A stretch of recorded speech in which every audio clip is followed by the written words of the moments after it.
Ley del teletrabajo. ¿Qué tal estáis, mis curiosos y mis curiosas del derecho? Soy Nacho Abogado, un tío legal. Si te afecta, tienes alguna duda o lo que sea, déjame un comentario. Y vamos a explicar esta ley del teletrabajo que sale hoy 23 de septiembre de 2020. Las claves, cómo podréis pedirla, a quién afecta, qué es el trabajo a distancia y, en definitiva, las 4 notas básicas de lo que deberíais saber por si acaso se os es de aplicación, os va a afectar. Lo primero es que para que se considere trabajo a distancia a efectos de esta ley, tu jornada de trabajo, pongamos que es 40 horas, pongamos que es 37,5 a la semana, debe realizarse al menos el 30% en este régimen de trabajo a distancia. Sería en una jornada de 40 horas o 37,5, un día y medio de tu jornada semanal tendría que realizarse, por ejemplo, desde casa. La ley establece 3 conceptos que sería trabajo a distancia, teletrabajo y trabajo presencial. Y el trabajo a distancia la define como la actividad laboral regular desde el domicilio del trabajador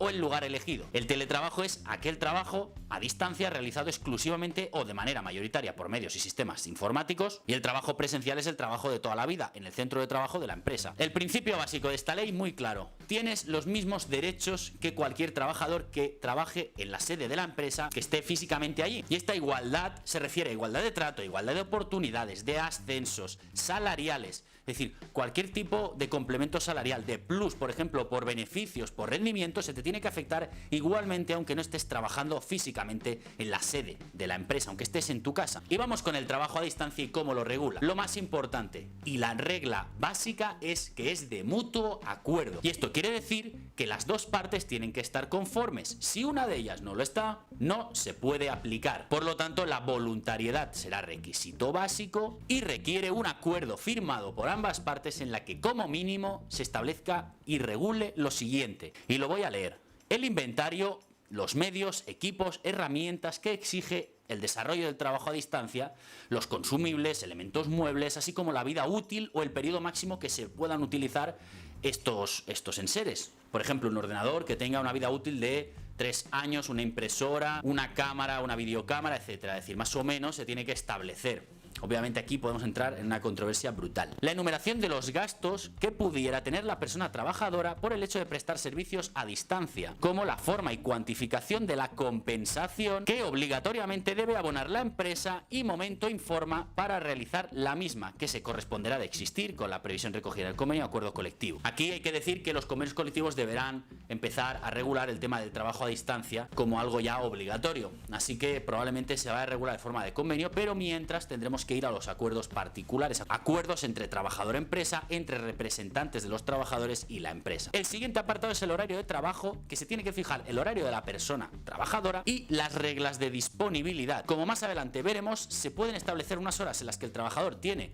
obligatoriamente que estar disponible a disposición, pero como hay una cierta flexibilidad y es algo consustancial, viene con la propia denominación del trabajo a distancia o del teletrabajo, pues se podrán establecer momentos en los cuales el trabajador esté obligatoriamente disponible e incluso desconectado. Porcentaje y distribución entre el trabajo presencial y el trabajo a distancia en su caso. Trabajo a distancia no quiere decir que todo el trabajo se haga desde tu casa o que se haga en forma de teletrabajo. Para que nos entendamos, puede ser que tu jornada sea el 50% lo hagas en la empresa, el 50% lo puedas hacer desde tu casa. Por eso decía que tu trabajo a lo mejor es compatible, no todo, pero sí en parte. Por lo tanto, tienes que establecer, pues el 50% se realizará en la empresa y el 50% el trabajador a distancia. Sería un ejemplo. El centro de trabajo de la empresa al que el trabajador está adscrito. Como os he dicho, el trabajo a distancia sí lo puede realizar el trabajador desde su domicilio, pero en algún momento es posible que tenga que ir a la empresa, reuniones, yo qué sé, o porque tiene que ir básicamente a hacer cualquier tipo de función. Pero hay que fijar un centro de trabajo donde se desarrolle o se pueda desarrollar esa actividad presencial. El lugar de trabajo elegido por el trabajador, sea tu domicilio, sea otro lugar, sea una oficina de coworking que a lo mejor te has querido alquilar por el motivo que sea. A lo mejor es necesario para tu trabajo tener un ambiente, yo qué sé, pues más de una forma determinada, con unas condiciones determinadas, entonces a lo mejor es necesario alquilarlo. Y esto ya entraría dentro del tema de gastos. Duración de plazos de preaviso para el ejercicio de las situaciones de reversibilidad en su caso. ¿Qué quiere decir esto? Que es posible que el trabajo a distancia te lo impongan no te lo impongan, lleguéis a un acuerdo por el tema COVID o porque durante un tiempo la empresa quiere aplicarlo y al cabo de unos meses, años, te diga, oye, vuelves a prestar servicios de forma presencial. Pues en tal caso se tendrá que poner un preaviso, un plazo de preaviso. Medios de control empresarial de la actividad. La empresa tiene el deber y el derecho a poder controlar el trabajo, el trabajador, pero obviamente tiene unos límites. A partir de aquí veremos cómo se puede establecer. A lo mejor se establece que a través de la huella digital de un ordenador, pues se establezca una entrada y la salida.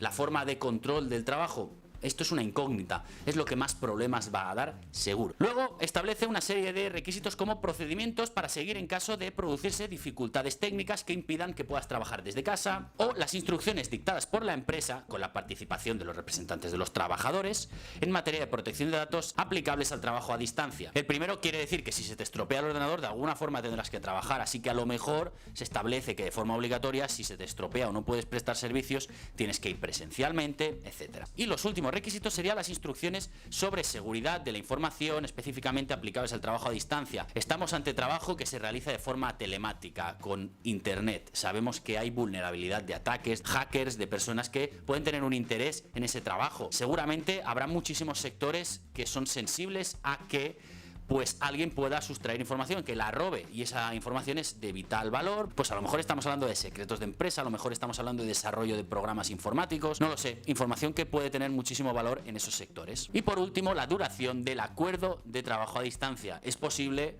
que, como veis, la crisis sanitaria, pues no sé, se establezca un año prorrogable durante otro, etcétera. Esto en función de las partes, de lo que se acuerde.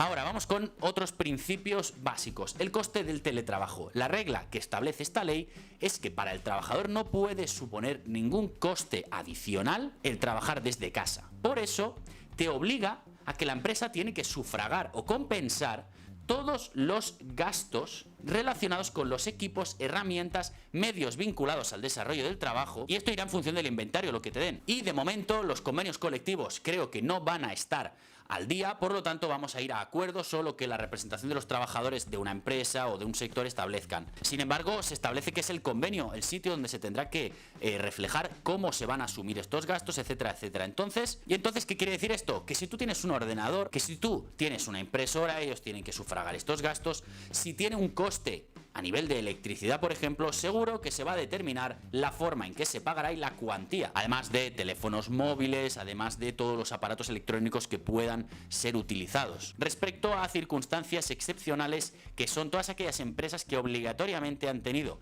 que aplicar el trabajo a distancia, no hace falta el acuerdo expreso. Sin embargo, sí es obligatorio que doten de todos los medios necesarios a los trabajadores para que presten ese servicio. Herramientas, entre otros, podría ser un ordenador, podría ser un teléfono móvil, podría ser una tablet, un iPad, etc. Y uno de los principios claves y básicos es la voluntariedad y reversibilidad. O dicho de otra forma, en cuanto al ser voluntario, ni el trabajador puede obligar a la empresa a teletrabajar, trabajar a distancia, ni la empresa puede obligar al trabajador a realizarlo en estas condiciones. Además, algo que seguro que os preocupa mucho es que el negarse a realizar el teletrabajo no puede ser una causa de despido, ni tampoco supondría una modificación sustancial de las condiciones de trabajo que da derecho pues a reclamar vía judicial, a incluso pedir la extinción de tu contrato a 20 días por año. Por lo tanto, lo que la ley quiere prever es que esto es voluntario, que si hay acuerdo, perfecto, y si no, no puede ni cambiar nada en el contrato de trabajo, ni demandar porque uno dice que ha habido un cambio, ni tampoco te pueden despedir. Por lo tanto, como garantía estableceríamos que no te pueden despedir, y esto viene a colación del siguiente punto, y es que no es una causa justificativa de despido o para modificarte las condiciones de trabajo que te niegues a realizar la actividad laboral a distancia. Que el trabajador, por ejemplo, diga, oye, yo quiero volver a mi centro de trabajo, no quiero teletrabajar. Eso tampoco es motivo de despido, ni tampoco es modificación sustancial de condiciones de trabajo. Por ejemplo, tampoco sería una causa de despido que no te adaptaras a los cambios del teletrabajo. En ese caso, la solución más lógica, ¿cuál sería? Pues volver a la forma tradicional. Y tampoco sería una modificación, por ejemplo, sustancial de condiciones laborales, decirte, oye, va, a partir de ahora vas a hacer todo tu trabajo a distancia. No es una modificación sustancial porque sobre todo rige la voluntariedad. Y os digo, no es obligatorio ni pueden obligarte. Ahora, en cuanto a horarios y flexibilidad, uno de los principios básicos es que sí existe una flexibilidad horaria es algo que entre el empresario y el trabajador se debe negociar, pero sobre todo lo que se debe negociar son los periodos de disponibilidad obligatoria. Pues pongamos que en una jornada de 8 horas al día podría establecerse que de 7 de la mañana a 9 estuvieras disponible obligatoriamente en el ordenador y el resto de jornada te la puedas distribuir como mejor te convenga, como al trabajador le convenga mejor. ¿Y esto por qué? Porque es, ya os digo, consustancial a el trabajo a distancia, la posible flexibilidad de esta jornada, de tú adaptarte tu trabajo a tus necesidades personales, familiares, etc. Si bien, lo que os digo, es lógico también que la empresa pueda decir, mira, tú de tus 8 horas hazlas como quieras, pero obligatoriamente pues de 5 a 7 de la tarde, de 10 de la mañana a 12, de 1 a 3, el horario que se convenga, que se acuerde y que se puede exigir, pues tú estés disponible para la empresa, porque a lo mejor es atención a clientes, a lo mejor es, no sé, esto ya, cada caso va a ser un mundo. Y por último, también se establece el derecho a la desconexión digital y expresamente lo establece esta ley, que tiene que constar una franja de horario indisponible. ¿Indisponible qué quiere decir? Que al trabajador no se le puede molestar ni se le puede llamar, porque una de las cosas que podría pasar en esta situación de teletrabajo es que la empresa avasalle al trabajador constantemente o no existan horarios, no existan límites. Por lo tanto, sí que se establece la obligación de una desconexión digital o el derecho del trabajador a poder desconectarse y no tener que contestar a nada, no tener que estar disponible para la empresa. A todo esto, la obligación de registro horario por parte de la empresa. A todo esto, el registro de la jornada por parte de la empresa es obligatorio, por lo cual sí que se pueden establecer medios para saber que estás trabajando, que estás cumpliendo con tu jornada, con tu horario. Y a todo esto, y a colación del control de la jornada y del horario, la empresa sí que puede adoptar medidas para controlar que efectivamente prestas tu trabajo, cumples con tus horas, pero se dice que tiene que ser las más oportunas con la debida consideración a la dignidad del trabajador. Aquí entramos en un, digamos, concepto jurídico indeterminado, pero lo que debe querer decir, y esto también seguro que será motivo de muchos juicios y muchos estudios, que es, digamos, proporcional. Por ejemplo, poner una cámara y estar constantemente observando al trabajador es proporcional y respetuoso con su dignidad, con su intimidad también, hasta cierto punto. Yo creo que no, que sería totalmente desproporcionado. Algo más proporcional, más acorde a su dignidad, podría ser, pues lo que os he dicho, un fichaje con el dedo, pero en tal caso va a ser algo que se va a ir desarrollando a medida que el trabajo a distancia se vaya implementando más. Ahora, por último, ¿cuánto tiempo hay para regular, digamos, este teletrabajo, el trabajo a distancia?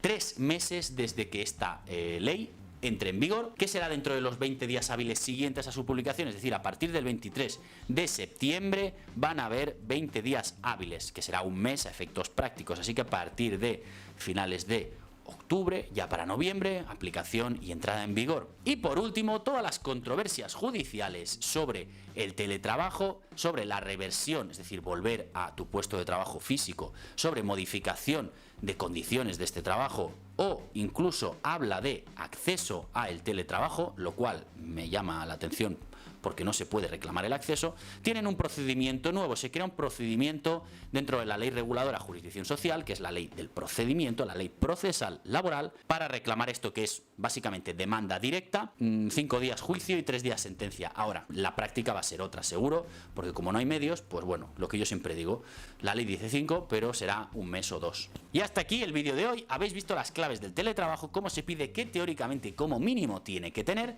Si te afecta, tienes alguna duda o lo que sea, déjame un comentario. Lo dicho, curiosos, si os ha gustado, dadle un like, suscribíos al canal y nos vemos en próximos vídeos.